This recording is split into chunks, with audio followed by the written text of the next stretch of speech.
Que ce soit les animés ou les mangas, on aime bien opposer nos héros préférés les uns contre les autres. Bon, aujourd'hui, on va parler de warriors, de guerriers sanguinaires. D'un côté, les Saiyans et d'un autre côté, les Viltrumites.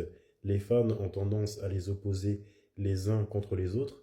Je ne sais pas s'il y avait eu un death battle entre un personnage de Dragon Ball et un personnage de d'Invincible, mais pour moi, les Viltrumites gagnent haut la main. Enfin, tous les personnages surpuissants d'Invincible peuvent gagner haut la main. Bon, on va voir la différence entre les deux.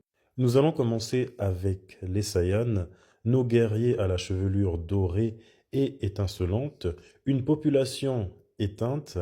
Donc, les personnages qui sont sur cette photo font partie des survivants de la planète Vegeta, mis à part la fusion végétaux qui est en haut à droite.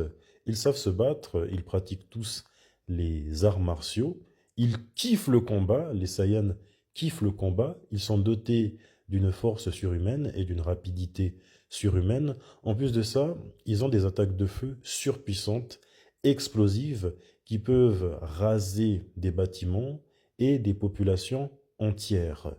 Ils possèdent aussi une faculté, une capacité appelée le Zenkai Boost. Lorsque ceux-ci frôlent la mort, ils deviennent encore plus forts. Les Saiyans ne peuvent pas se régénérer d'eux-mêmes, si ce n'est qu'avec l'aide des capsules de régénération ou les haricots senzu. Par contre, dans Dragon Ball Super, il a été démontré que nos Saiyans qui ont la possibilité de se transformer en Super Saiyan God 1 avec les cheveux rougeâtres, ils peuvent se régénérer. Un bras cassé, des blessures mineures, un cœur transpercé, sauf qu'ils ne peuvent pas faire repousser une main ou une jambe. Maintenant, passons aux Viltrumites. Tout comme nos guerriers Saiyans, ils sont des guerriers. Tout comme nos guerriers Saiyans, ils aiment, ils kiffent se battre.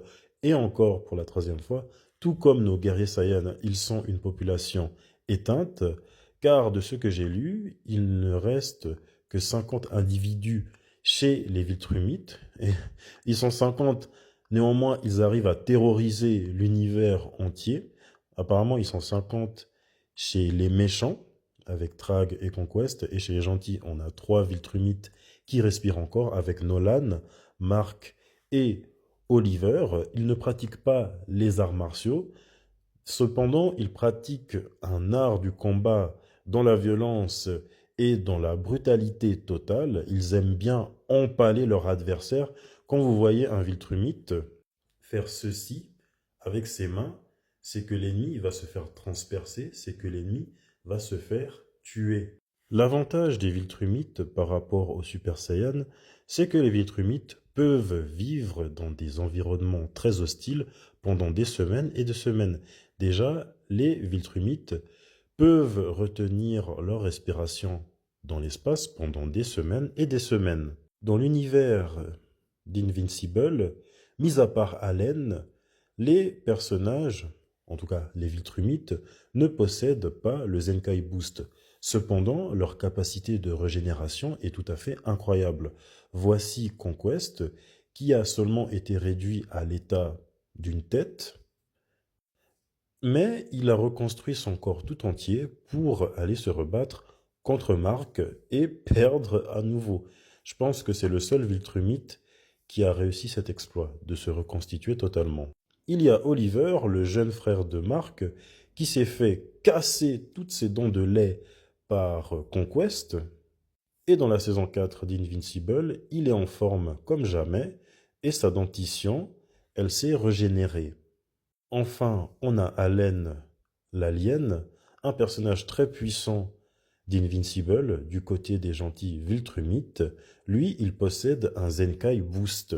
Il peut se régénérer, enfin, il devient plus fort lorsqu'il frôle la mort.